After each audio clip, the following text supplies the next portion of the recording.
नमस्कार दोस्तों, आज डेट है 23 फरवरी 2022। स्वागत है आपका दैनिक जागरण के न्यूज़ डिस्कशन में। आज का जो पहला टॉपिक है वो पहला टॉपिक है कि बहुत दिनों से यूक्रेन और रूस के बीच में विवाद चल रहा था। यूक्रेन का विवाद क्या है ये मैं थोड़ा सा शॉर्ट में आपको बताता हूँ। देखो, यूक्रेन जो देश है ना, ये नाटो का सदस्य बनने जा रहा था। तो यही चिंताएं जताई जा रही थी कि इनके द्वारा, ये पुतिन साहब जो है रूस के राष्ट्रपति, उनके द्वारा। इसीलिए उन्होंने अभी क्या है कि रूस के ऊपर फिर से अटैक कर दिया। यूक्रेन के ऊपर अटैक कर दिया। ये अटैक कहाँ पे किया, ये यहाँ पे देख सकते हो। इनके जो ये दो राज्य है, इन दोनों राज्यों पे इन्होंने अटैक कर दिया। ठीक है, ये दोनों राज्य जो है, ये यूक्रेन है, ये यूक्रेन का इन दोनों राज्यों पे इन्होंने अटैक करके इसको स्वतंत्र बना दिया। ठीक है, ये दोनों राज्य कौन सा है, डोनेक्स और लुहांस्क जो है, उनको इन्होंने बोला कि मैं शांति स्थापित करने के लिए, यहाँ पे इन्होंने शांति स्थापित करने के लिए सेना भेजा, इनका कहना है। ठीक है, और यहाँ पे उन्होंने अटैक कर दिया और यहाँ पे उसको स्वतंत्र बना दिया है इनके द्वारा, रूस के द्वारा। ठीक है, जैसे ही रूस के द्वारा स्वतंत्र बनाया गया, उनके ऊपर हमला किया गया, तो वैसे ही आपको संयुक्त राष्ट्र सुरक्षा परिषद में इसको लेके मीटिंग बुलाई गई। ठीक है, मीटिंग बुलाई गई, इस मीटिंग में आया। ठीक है, अब बात होती है कि क्या जो मीटिंग आई इसमें कोई नहीं समर्थन दिया इनको। ठीक है, आगे हम देखेंगे कि कोई एनी वन कंट्री रूस को सपोर्ट नहीं किया है। ठीक है, किसी ने रूस को सपोर्ट नहीं किया अभी तक। तो यही चीज़ इनका क्रिटिसाइज हो रहा है। इनका ये चीज़ था कि नाटो में शामिल होने का इरादा छोड़ दे। यूक्रेन का कहना है कि रूस का कहना है कि नाटो में आप शामिल ना हो। देखो, नाटो क्या है ना, शांति और शीत युद्ध जब चल रहा था ना, कोल्ड वॉर जब चल रहा था, तो कोल्ड वॉर के समय दो गुट थे। एक गुट थे यूएसएसआर, जो अभी के टाइम में आप रसिया देख रहे हो। दूसरा गुट हुआ करता था यूएसए। ये यूएसए ने ना, यूएसए के जितने भी कंट्री है, इन्होंने अलाई कंट्री मिल के नाटो बनाया था। नाटो का मतलब ये होता है कि इसमें यदि 14 कंट्री है, 15 कंट्री है, यदि आप किसी एक के ऊपर अटैक करते हो तो माना जाएगा कि आपने सभी के ऊपर अटैक किया। जैसे मान लेते कि आपके 10 फ्रेंड है। ठीक है, अब 10 फ्रेंड में से किसी एक जो फ्रेंड है, जो फ्रेंड है उसका नाम छोटू है, अब छोटू के ऊपर कोई हाथ, मतलब कि मारपीट करता है छोटू के साथ, तो आप सभी बोलोगे कि सब मिल के हम सामने वाले जो एक्स पर्सन है उसको हम मारेंगे। ठीक है, तो ये होता है नाटो में, वही चीज़ होता है। तो रूस नहीं चाहता। अब देखिए, रूस का कहना है कि नाटो जो बना है ना, वो रूस के खिलाफ बना है। रूस के खिलाफ के लिए नाटो को बनाया गया है, समझ गए। तो इसीलिए तो यूएसएसआर तो बाद में 1991 में जाके इसकी टूट जाती है, अलग अलग हो जाता है। लेकिन ये जो पुतिन साहब है ना, फिर से एक यूएसएसआर की कल्पना लेके चलते। एक विजन होता है ना, आपका विजन क्या है, जैसे आप लोग का विजन है ना आईएएस बनना, तो पुतिन साहब का विजन है यूएसएसआर को बनाना। ठीक है, फिर से पुनः यूएसएसआर को बनाना। लेकिन वही चीज़ें है कि अब जो यूएसएसआर के जो सदस्य है, वो नाटो के यदि सदस्य बन रहे हैं, तो वो इनको बहुत ज़्यादा दिक्कत हो रही है। यही सारे चीज़ें हैं। ठीक है, अब यहाँ पे अब बात आई कि संयुक्त राष्ट्र सुरक्षा परिषद। तो हम देखते हैं संयुक्त राष्ट्र सुरक्षा परिषद के बारे में, नोट्स के अंदर हमारे एग्जाम के लिए। संयुक्त राष्ट्र सुरक्षा परिषद जो है, उसकी जो स्थापना हुई वो संयुक्त राष्ट्र चार्टर के माध्यम से हुआ था। ठीक है, इसमें 6 बॉडी है। 6 बॉडी में से एक संयुक्त राष्ट्र है, उसके साथ साथ एक देखिए संयुक्त राष्ट्र महासभा, उसके बाद देखिए राष्ट्रीय परिषद, आर्थिक सामाजिक परिषद, अंतर्राष्ट्रीय न्यायिक एवं सचिवालय। ठीक है, ये है। उसके बाद है अंतर्राष्ट्रीय सुरक्षा परिषद। अंतर्राष्ट्रीय सुरक्षा परिषद का काम क्या है? अंतर्राष्ट्रीय सुरक्षा परिषद का काम है अंतर्राष्ट्रीय शांति एवं सुरक्षा को बनाए रखना। किसको बनाए रखना? अंतर्राष्ट्रीय शांति और सुरक्षा को बनाए रखना। इसलिए आपने देखा कि कहीं भी विश्व में ना, किसी भी कोने में कोई समस्या आती है तो ये संयुक्त राष्ट्र सुरक्षा परिषद में बातें जरूर होती है। इसमें अब क्या है कि विश्व में शांति को बनाए रखने के लिए खतरा उत्पन्न ना हो, इनके लिए क्या होता है कि एक मीटिंग का आयोजन किया जाता है, जो कल के डेट में मीटिंग का आयोजन किया गया है। राइट, ये जो संयुक्त राष्ट्र परिषद है, ठीक है, इसमें निर्णय लेने के लिए बाध्यकारी प्रस्ताव जारी किया जाता है। ठीक है, ये जो परिषद है, सभी मिलके इसमें क्या किया जाता है, बाध्यकारी जो प्रस्ताव होता है उस प्रस्ताव को जारी किया जाता है। राइट, उसके बाद आप देख सकते हो मुख्यालय कहाँ है संयुक्त राष्ट्र सुरक्षा परिषद का? न्यूयॉर्क में है। मुख्यालय कहाँ पे है? न्यूयॉर्क में है। राइट, सदस्य देश कितने हैं? सदस्य जो होते हैं वो टोटल 15 सदस्य होते हैं, जिसमें 5 अस्थायी होते हैं और 10 गैर अस्थायी सदस्य होते हैं। 5 अस्थायी सदस्य में आपका होता है अमेरिका, ब्रिटेन, फ्रांस, रूस और चीन। रूस और चीन और फ्रांस और ब्रिटेन ये जो होता है और यूएसए, ये सदस्य देश अस्थायी है, ये अस्थायी है। उसके बाद आप देख सकते हैं गैर अस्थायी सदस्य जो है वो 10 होते हैं और 10 को कार्यकाल जो होता है वो 2 वर्ष का होता है, ओनली 2 वर्ष का।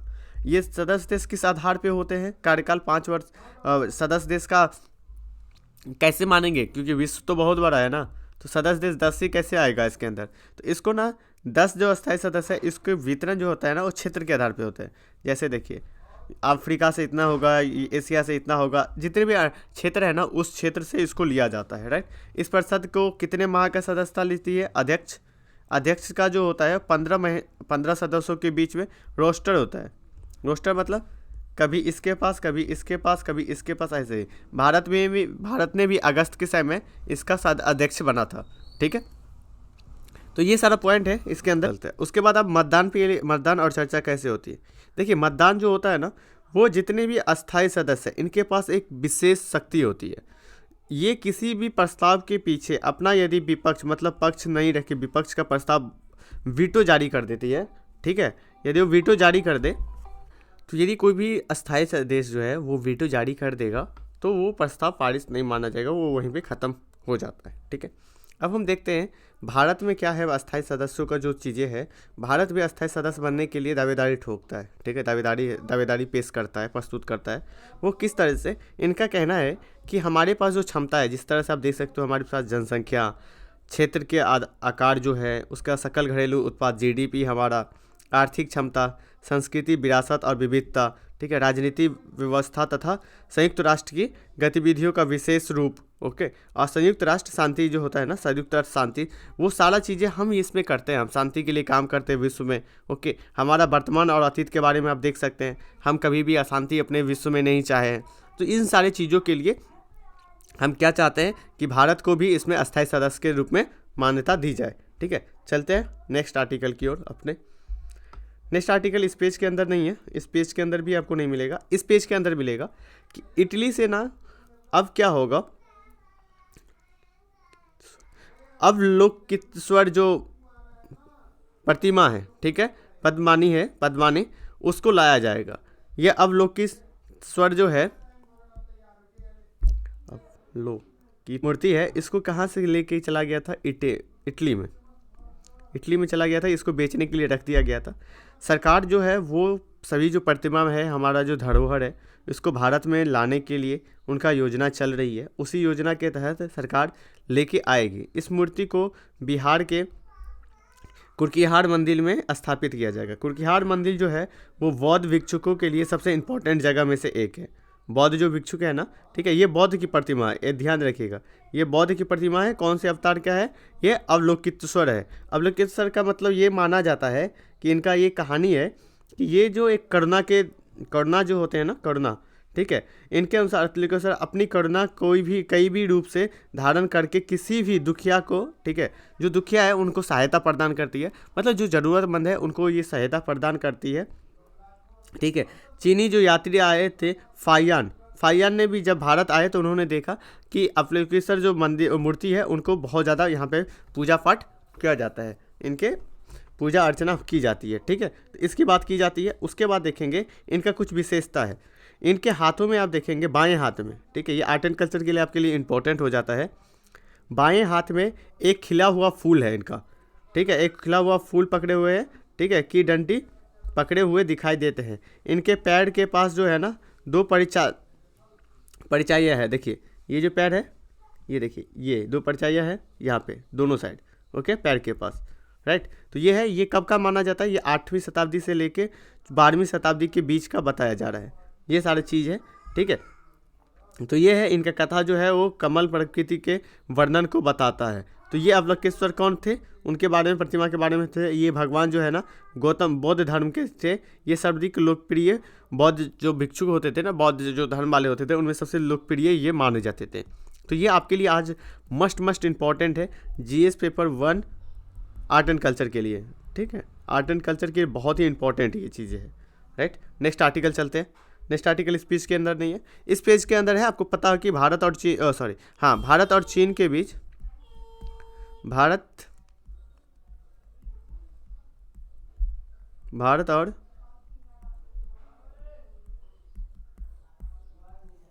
चीन के बीच आप देख सकते हैं वास्तविक नियंत्रण रेखा एलएसी के पास क्या हुआ था कि गलवान घाटी के आसपास हमारे दोनों देशों के बीच में टकराव हो गया था।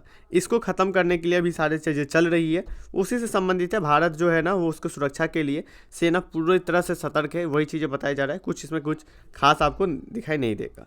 अब देखिए, हमने अफ़गानिस्तान में जब तालिबान का कब्जा हुआ है उसके बाद पहली बार हमने यहाँ पे गेहूँ भेजा है, ठीक है, गेहूँ का, ठीक है, 1000 मिलियन टन जो है ना वो गेहूँ हमने यहाँ पे पहली खेप भेजी है।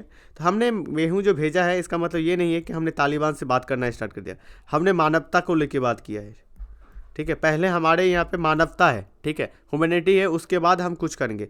तो ये अमृतसर से बाघा बॉर्डर की तरफ से ये पाकिस्तान के रास्ते होते हुए ये अफ़गानिस्तान को भेजा गया है, ये अफ़गानिस्तान को भेजा गया मानवता के नाम पे, ठीक है, मानवता के नाम पे हमने भेजा है। ऐसा नहीं है कि हमने तालिबान को समर्थन देना स्टार्ट कर दिया है, ठीक है। ये आर्टिकल यहाँ था। नेक्स्ट आर्टिकल की ओर चलते हैं। नेक्स्ट आर्टिकल इस पर नहीं है, ये पॉलिटिक्स वाला पेज है, इसको आपको देखना भी नहीं है, ठीक है। ये देखिए हिजाब वाला जो ना, हिजाब पे फैसला को का होगा संवैधानिक नैतिकता या व्यक्तिगत गरिमा का असर। तो ये एक वही चीज़ है जो फैसला आया था, उन्होंने बोला था कि ये जो धर्म है ना उस धर्म का आवश्यक जो चीज़ें हैं वो नहीं है, इससे संबंधित था। इसको लेके फिर से आपत्ति जताई जा रही है। तो ये मामला थोड़ा सा लंबा जा रहा है, लेकिन आपको सिर्फ और सिर्फ ये जानना है कि आर्टिकल जो 25 है वो आर्टिकल 25 में धर्म के मानने की स्वतंत्रता है, लेकिन उसी धर्म को आप मानेंगे, उसी चीज़ को माना जाएगा जो आपके धर्म की आवश्यक चीज़ें हैं। जो आवश्यक चीज़ें नहीं है उसको नहीं रखा जाएगा। नेक्स्ट आर्टिकल देखिए, क्रूड ऑयल। क्रूड ऑयल मतलब होता है कच्चा तेल। जब आप पेट्रोल डीजल लेते हैं ना तो वो एक कच्चा तेल होता है, उसको रिफाइन करके बनाया जाता है। पेट्रोल डीजल अलग अलग तरह के बनाए जाते हैं। तो ये जो क्रूड ऑयल है ना उसकी चुनौती बढ़ सकती है। क्यों बढ़ सकती है? क्योंकि रूस और यूक्रेन के तनाव के बीच में, ठीक है, वैश्विक स्तर पे जब ये चीज़ें तनाव बढ़ेगी तो हो सकता है कि इसकी कीमत बढ़ेगी, और कीमत बढ़ेगी तो आपको पता है कि हमारा देश कच्चे तेल पे बहुत ज़्यादा निर्भर है दूसरे देशों पे, ठीक है। जैसे ही इसका दाम बढ़ेगा तो दूसरे भी वस्तुओं पे दाम बढ़ के उसका भी दाम बढ़ने की चांस बन जाती है, ठीक है, चांस ज़्यादा हो जाएगी। तो इसी तरह से होगा, ओके, उसका, क्योंकि रूस और यूक्रेन के तनाव के जो हो ना उससे प्रभाव जो हो ना आपूर्ति क्या होगा, बाधित होगा, आपूर्ति बाधित होगा। उस कारण से हमारा जो चीज़ें हैं वो ख़त्म हो जाएगी वहाँ पे, यूक्रेन और भारत वाला, ठीक है। ये चीज़ें यहाँ पे बताई जा रही है और कोई खास इसमें नहीं है, यही इंपॉर्टेंट चीज़ें निर्मला सीतारमण जी के द्वारा यही चिंताएं जताई जा रही है। नेक्स्ट आर्टिकल है हमारी जो मोटर्स है ना, हीरो जो आप आज भी बाइक चलाते होंगे हीरो का, तो हीरो जो बाइक है वो दो पहिया जो है, दो वाहन, ये इलेक्ट्रॉनिक वाहन लाने की कयास में लगे हैं, ठीक है। इलेक्ट्रॉनिक वाहन लाया जाएगा, जिस इलेक्ट्रॉनिक वाहन को चार्जिंग के लिए सबसे ज़्यादा समस्या मानी जाती है कि चार्जिंग पॉइंट कैसे रखा जाएगा। तो ये चार्जिंग पॉइंट रखने की बात की जाती है कि इसमें चार्जिंग पॉइंट लगाया जाएगा। उससे क्या होगा कि हम इलेक्ट्रॉनिक की तरफ ज़्यादा जाएंगे, जिससे कि एक तो पर्यावरण के लिए लाभदायक होगा, दूसरा चीज़ें हम क्रूड ऑयल जो है जो दूसरे देशों पे हम पर आयात करते हैं उस पर भी हम क्या करेंगे, रोक लगा पाएंगे। तो ये सारी चीज़ें, जिससे कि पहला चरण जो स्टार्ट होगा और दिल्ली और बेंगलोर में स्टार्ट होगा, जहाँ पे ये चार्जिंग स्टेशन स्थापित किया जाएगा। और लक्ष्य है कि पूरा ये जो नेटवर्क है पूरे भारत में इसको फैलाया जाए और जो इलेक्ट्रॉनिक वाहन दोपहिया जो है उसको बढ़ावा देने में इसका योगदान स्टार्ट किया जाए, राइट। चलिए नेक्स्ट आर्टिकल की ओर चलते हैं। नेक्स्ट आर्टिकल इस पेज में नहीं है, इस पेज के अंदर भी नहीं है। देखिए इस पेज के अंदर है, लेकिन ये जो आर्टिकल है ना वही चीज़ें है हिजाब वाला। अब हमने हिजाब वाला विवाद देख रहे हैं, उसमें आर्टिकल में ना राइटर कुछ ऐसा अलग पॉइंट नहीं आते हैं जो हमने डिस्कशन पहले से ही कर चुके हैं, ठीक है। तो इनमें यही बताया जा रहा है कि तूल ना पकड़ पाए हिजाब विवाद। तो ये बता रहे हैं कि जिस तरह से मुस्लिम जो है ना इस्लामिक जगत में जिस तरह से महिलाओं को लेके चीज़ें हैं वो यहाँ पे तूल नहीं पकड़ पाया, वही चीज़ बताया जा रहा है। कहीं ना कहीं इनके द्वारा जो बताया जा रहा है कि ये अंतर्राष्ट्रीय स्तर पे ये मंशा को ऊपर करने की, जग जाहिर करने की बात हो रही थी कि महिलाओं को, आप देख सकते हो कि भारत के अंदर जो अल्पसंख्यक है उनको एक आज़ादी नहीं है कि क्या वो पहने क्या नहीं पहने। तो इस चीज़ों को लेकर राइटर बात करते हैं तो कुछ नया निकल के नहीं आता है। एक नया निकल के आता है कि मोटे अनाजों के प्रति नज़रिया बदलने की ज़रूरत है। देखो आप भी जो होगा ना, यदि मोटे अनाज जैसे हो गए, बाजरा हो गए, ये सब जो हो गया ना, उसको खाने से आप शर्म करते होगे, क्योंकि माना जाता है कि ये अनाज वही खाएगा जो गरीब होगा, राइट। लेकिन ऐसा कभी नहीं है। इसमें जितना नाइट्रोजन पाया जाता है, जितना विटामिन पाया जाता है ना, सॉरी, जितना भी कैल्शियम, जितना विटामिन, जितना प्रोटीन, जितना फाइबर पोषक जो तत्व मिलता है ना मोटे अनाजों में, वो दूसरे अनाजों में नहीं मिलता है। इसीलिए संयुक्त राष्ट्र ने क्या किया है, 2023 को मोटे अनाज वर्ष के रूप में घोषित किया गया है। मोटे अनाज अंतर्राष्ट्रीय वर्ष के रूप में घोषित किया गया, जिससे कि क्या होगा कि मोटे अनाज की डिमांड बढ़ेगी, और डिमांड बढ़ेगी तो क्या होगा कि ज़्यादा से ज़्यादा लोग इसको खरीदेंगे। हम जो अपने किसान को आय है ना, आय को भी बढ़ावा दे सकते। उसके साथ साथ आप हमारे यहाँ पे ये मोटे अनाज का इतिहास है। सिंधु घाटी सभ्यता के समय ही मोटे अनाजों का हमें अवशेष मिलने की पुष्टि की गई थी, ठीक है। उसके बाद सरकार भी कई कयास लगा रहे हैं कि मोटे अनाजों को उत्पादन बढ़ाया जाए। 2018 से ही भारत सरकार इस पर काम कर रही है, ठीक है, केंद्र सरकार द्वारा। ओके, और नीति आयोग ने भी बल दिया है कि आपको जो पीडीएस सिस्टम है, सरकार और नीति आयोग पीडीएस सिस्टम है, मिड डे मील योजना है, इसके तहत जो ये भोजन दिया जाता है, इसमें मोटे अनाज का ज़्यादा उपयोग किया जाए। आप भी यदि खा पाते हैं तो मोटे अनाज का उपयोग कीजिए, क्योंकि मोटे अनाज जो होता है ना, आपके लिए मतलब लाभ होता है आपके चीज़ों के लिए, ठीक है। आप जितने भी चीज़ों देखते हैं ना, प्रोटीन वाला जो चीज़ें आप लेते हो, पाउडर वाउडर, वो सारा इसी से बनता है, ठीक है, लेकिन आपको पता नहीं चलता, राइट। तो इसलिए ये सारे चीज़ों को आप लीजिए, ठीक है। एक अभी नया ट्रेंड चला है ओट्स का। ओट्स क्या है, ये मोटे अनाज का ही तो दाना बना के देते हो लोग, लेकिन आप क्या करते हो, उसको 200 रुपये में लेना पसंद करते हो। लेकिन वही आप नॉर्मल जाओ मार्केट से, वो चीज़ें लेके आओ, खुद से बना लो। तो ओट्स वही चीज़ होता है, लेकिन हम क्या करते हैं, हम ओट्स खा रहे हैं तो हम एक अपने आप को फैसिनेट मानते हैं कि हम बहुत बड़े हैं। लेकिन यदि आप मोटे अनाज खाओगे ना, तो माना जाता है कि ये बहुत गरीब इंसान है, इसलिए ऐसा अनाज खा रहा है, ठीक है। वही चीज़ हो जाता है। सकते हो कि कुपोषण, हमारे भारत में भी कुपोषण बहुत ज़्यादा है, ठीक है। और विश्व लेवल पे भी कुपोषण को ख़त्म करने के लिए यूएनडीपी के द्वारा यूएनडीपी के द्वारा एसडीजी गोल नंबर 2 रखा गया है, जिसके तहत ये किया गया है कि कुपोषण को हम ख़त्म करेंगे, ठीक है। टारगेट है 2030 तक कुपोषण को ख़त्म करना। तो इस तरह का यदि सरकार के द्वारा स्टेप लिया जाता है और बच्चे को प्रोटीन चीज़ें दिया जाता है, ये चीज़ें ट्रेंड में लाया जाता है, खासकर जो पीडीएस सिस्टम के द्वारा जो चीज़ें बंटवारा होती है, उसमें यदि हम मोटे अनाज को बंटवारा किया जाए तो ज़्यादा से ज़्यादा लोग क्या होंगे, इससे पोषण उनको मिल पाएगा और कुपोषित भारत का ख़त्म होगा, भारत में कुपोषण की कमी आ जाएगी, ठीक है। चलिए नेक्स्ट आर्टिकल की ओर चलते हैं। नेक्स्ट आर्टिकल इस पेज के अंदर नहीं है, इस पेज के अंदर भी नहीं है, इस पेज के अंदर भी इंपॉर्टेंट चीज़ें नहीं आता है। इंपॉर्टेंट चीज़ें यही आती है कि यूएनएससी में जो है ना, रूस को कोई देश का समर्थन नहीं मिला। वही चीज़ें, ये सारा का सारा पेज जो है ना, आज यूक्रेन वाला इशू पे लगा हुआ है, आपको इतना डीप में जाने की ज़रूरत नहीं है। ये चीज़ें है ना, ये जितना भी जा रहा है जाने दीजिए। अब जब आप किसी भी मंथ का मैगजीन पढ़ेंगे ना, कोई भी इंस्टीट्यूट का, चाहे विजन हो, दृष्टि हो, किसी का भी आप पढ़ते हैं, तो उसमें कहीं ना कहीं ये इशू को कवर कर लिया जाएगा कंप्रीहेंसिव वे से। तो इसको आप यहाँ पे लिख के रखिए, और जब इशू आएगा तो वहाँ से कंप्रीहेंसिव वे से उसको कवर कर ले, ठीक है। चलिए नेक्स्ट आर्टिकल की ओर चलते हैं। नेक्स्ट आर्टिकल इस पेज में नहीं है, इस पेज में भी नहीं है, इस पेज के अंदर भी नहीं है। तो आज के लिए जितना भी इंपॉर्टेंट आर्टिकल था, वो इंपॉर्टेंट आर्टिकल हमने डिस्कस कर लिया, ठीक है। यदि आप हमारे चैनल पे नया है तो चैनल को सब्सक्राइब करें, लाइक करें और अपने दोस्तों के साथ शेयर करें। 1 मार्च से, फिर बता दूं, 1 मार्च से हमारा टेस्ट सीरीज, 1 मार्च से हमारा आंसर राइटिंग प्रोग्राम चालू होने वाला है। आंसर राइटिंग उत्तर लेखन प्रोग्राम चालू होने वाला है। इस प्रोग्राम को हो सकता है